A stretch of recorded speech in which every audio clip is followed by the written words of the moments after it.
Bienvenue chers téléspectateurs d'Afro Info DSA 43. Depuis fin 2021, la province du Nord Kivu connaît la présence des rebelles du 1-23 qui au fil de mois se sont rendus strictement célèbres à conquérant les territoires jusqu'à prendre les contrôles de la quasi-totalité du territoire de Rutshuru, de bonnes parties du territoire de Masisi et Nyiragongo. La cause mise en avant par les rebelles du 1-23 et leurs alliés de l'armée rwandaise et ougandaise selon la société civile et la protection des populations des membres de la communauté Tutsi qui seraient marginalisés, voire même massacrés sur le territoire congolais. Le président Tshisekedi de la RDC, dans ses précédentes déclarations sur la question sécuritaire dans l'Est de son pays, dénonçait ces motifs du Rwanda, avait-il dit, et qui n'a aucun mandat de venir en RDC pour protéger les populations congolaises. Et dans plusieurs coins du territoire de Masisi où le rebelle régnait en maître depuis plusieurs mois, les jeunes réunis au sein du groupe locaux d'autodéfense ont, après avoir constaté l'inaction des forces armées de la RDC qui disent rester respectivement ou respecter respectueusement les cessez-le-feu convenus dans la feuille de route des Luanda passé à l'offensive contre les 1-23. Ils sont, après de lourds sacrifices, parvenus à libérer leur territoire. En complicité avec d'autres jeunes résistants du territoire de Rutshuru, ils combattent maintenant les rebelles dans différents groupements de Rutshuru et leur infligent de lourdes pertes selon plusieurs sources. Dimanche 15 octobre, dans la soirée, le 1-23 n'est pas resté indifférent et il a réagi à la pression qu'il subit et de la part des jeunes résistants volontaires. Vaincre le 1-23 sans résoudre les causes profondes de l'instabilité de l'Est de la RDC qui nous ont poussé à prendre les armes, ce n'est pas rassurant pour la paix durable au Kivu. Même nos enfants et nos petits-enfants diront « Nous voulons rentrer chez nous », avaient écrit les gestionnaires des réseaux sociaux du 1-23 sur le compte Twitter de leur célèbre page Goma 24. Et dans la suite des commentaires sur la publication des Goma 24 sur leur situation des faiblesses face au groupe d'autodéfense, il a clairement été souligné que la lutte n'est pas réellement d'ordre tribal, comme c'était la revendication au départ, mais plutôt d'occupation des terres du Kivu, voire même l'annexion d'une partie des provinces du Nord Kivu et Sud Kivu au Rwanda. Le 1-23, à travers son compte Twitter nommé Goma 24, avait déclaré « Nos terres dans les Masisi, Rutshuru, Kale et Nyiragongo ne continueront pas à être le miel pour les FDLR, les Maïmaï, les Nyatura, les FARDC, les autorités congolaises, alors que les propriétaires sont forcés à vivre dans les camps de réfugiés vivant à moins $1 par jour. » Et cette déclaration des rebelles, qui quelquefois se qualifient des Congolais, révèle la vraie face du 1-23, qui n'est nullement qu'un groupe armé local, estime les maîtres Dieudonné, Dieu merci, Mungu Akonga Safari, un défenseur des droits humains congolais, également coordonnateur national du mouvement citoyen NON, Nouvelles Orientations de la Nation. Quand le 1-23 déclare que les terres de Masisi, Rutshuru, Kale et Nyiragongo et j'en passe ne doivent pas bénéficier aux autorités congolaises, tout le monde devrait se demander aux autorités congolaises de quel autre pays révèlent-ils et que ces entités bénéficient-ils à notre rédaction. Mais les rebelles ne s'étaient pas arrêtés par là dans leur tweet. Ils ont ouvertement touché la question d'annexion de ces terres au Rwanda qui, par la bouche même du président Paul Kagame, déclare toujours qu'une partie de son territoire avait été laissée au Congo après la conférence de Berlin. Tout le monde a droit de vivre dans son pays et nous ne devons pas payer les effets du partage de frontières en Afrique. Laissez voir Goma 24, une page de propagande du 1-23. Selon Patrice Cheria Kubutanwa, un analyste sociopolitique congolais, tout a été dit en camouflage par le 1-23 et Kadbor Natandeur. À moi suffit, le Rwanda qui jadis niait son implication dans la guerre du 1-23 se retrouve aujourd'hui dans une situation où il doit tout avouer car il est dos au mur. Ce qui m'étonne encore, c'est de voir certains Congolais continuer à lutter pour cette cause qui n'a aucun autre objectif que celui de céder le grand Kivu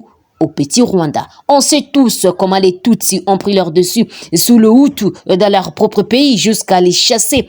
Mais cette blague ne pourra jamais aboutir au Congo car les choses sont désormais très claires et les Congolais ont déjà pris leur destin en main, a-t-il dit notre note Tazama RDC. Dans un récent rapport sur la situation sécuritaire en RD Congo, Wang Xiang, l'envoyé spécial du secrétaire général de l'ONU, de Grand Lac lors d'une mission, lors d'une réunion du Conseil de sécurité consacré à cette région troublée, a souligné le mardi 17 octobre 2023 l'inquiétude de l'ONU d'un risque de confrontation directe entre la République démocratique du Congo et le Rwanda. Et de son côté, faisant allusion au groupe de défense Wazalendo, Bintou Keïta, ne comprenant pas leur maîtrise des guerres forestières, estime que le gouvernement congolais doit justifier cette réalité. Et selon les responsables de l'ONU, le risque d'une confrontation directe entre la RDC et le Rwanda, qui continuent de s'accuser mutuellement de soutenir les groupes armés, est bien réel, a déclaré Xia Wang, et écrit cette information est écrite par les quotidiens RDC. La manifestation des mouvements citoyens et groupes de pression de la province du Nord Kivu vient de connaître sa chute normale à la base militaire de l'EAC dans les quartiers Yimbi de la ville de Goma. Une cinquantaine de jeunes issus des mouvements citoyens et motards ont réussi à rejoindre les quartiers généraux de l'EAC où ils ont déposé leurs mémos entre les mains du commandant adjoint des forces de l'EAC. Et le général Emmanuel Kaputa, dans cette note, il dénonce ce qu'il appelle la complicité de cette force avec les rebelles du 1-23 et donne à cette force une semaine pour se ressaisir avant que les pires n'arrivent. Face à ça, l'avancée remarquable et spectaculaire des jeunes patriotes Wazalendo qui ne cessent de déloger l'ennemi des entités qu'ils occupaient depuis la reprise des hostilités,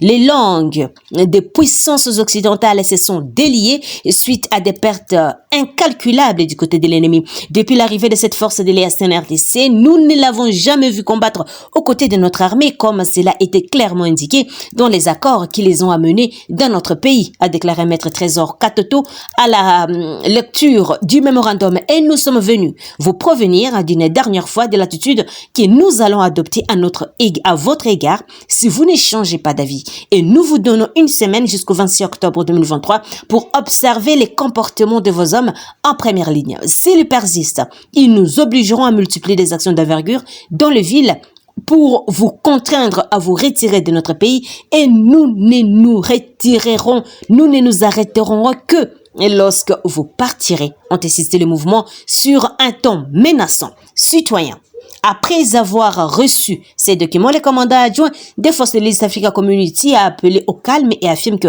les documents seront transmis à l'hiérarchie. Nous enverrons les documents au secrétaire de l'EAC à Arusha pour avoir une solution.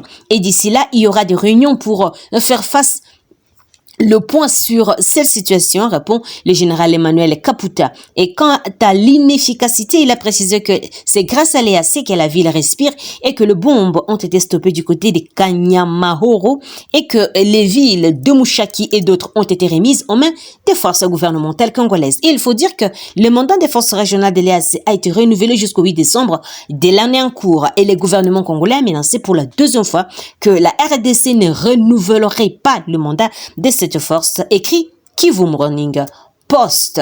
Ne trahissez pas les Congos. Le chef de l'État, Félix Antoine Tshisekedi, a partagé un repas du corps le mercredi 18 octobre au chapiteau de la Cité de l'Union africaine avec les officiers généraux et supérieurs ainsi que les sous-officiers des forces armées de la RDC. À en croire la presse présidentielle, en sa qualité de commandant suprême des FARDC, le président Tshisekedi a dans ce mot de circonstances rappelé aux militaires leur devise « n'est jamais trahir le Congo. Nous formons un seul corps, celui des défenseurs des institutions du pays et de notre peuple. Nous avons cette mission de remplir jusqu'au sacrifice suprême, a dit le chef de l'État aux généraux. Et les garants de la nation a réitéré son engagement à ne ménager aucun effort pour améliorer les conditions de vie des militaires et de leur famille. Je compte sur vous pour que vous soyez des femmes et des hommes responsables. Restez toujours fidèles à votre mission. Vous êtes là pour la nation et non pour votre propre intérêt.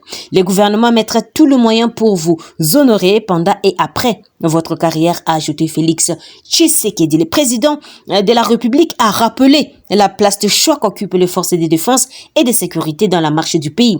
Vous n'êtes pas n'importe qui. Vous êtes les porteurs de cette nation. Vous donnez votre vie pour sauver ce pays. À propos de l'insécurité dans l'est du pays, le chef de l'État a indiqué que le pays est dans une phase délicate. Ce mois, votre commandant suprême, il n'y a rien qui arrivera. Ensemble, nous allons gagner ces combats, a rassuré le président Félix Tshisekedi. Prenant la parole pour le compte des FARDC, le général Ekenge a renouvelé leur serment de loyauté. Nous tenons à réitérer notre engagement citoyen de servir la patrie, a-t-il dit, et d'ajouter, nous vous assurons de veiller à ce que la paix règne sur toute l'étendue de notre pays et de faire échec à toute tentative de déstabilisation du Congo. Notre pays, a-t-il rajouté. Et ces échanges se sont déroulés en présence notamment du vice-premier ministre, ministre de la Défense nationale Jean-Pierre Bemba Gombo. Et la cérémonie s'est clôturée avec une photo des familles, conclut notre source, écrit la dépêche.cd. Merci, chers téléspectateurs, de nous avoir suivis jusqu'à la fin. N'oubliez pas de vous abonner, d'activer la petite cloche de notification pour recevoir nos informations à temps réel. Je suis Santi Chesenga, dans la province de l'Ituri, pour Enfants Info 243. Au revoir.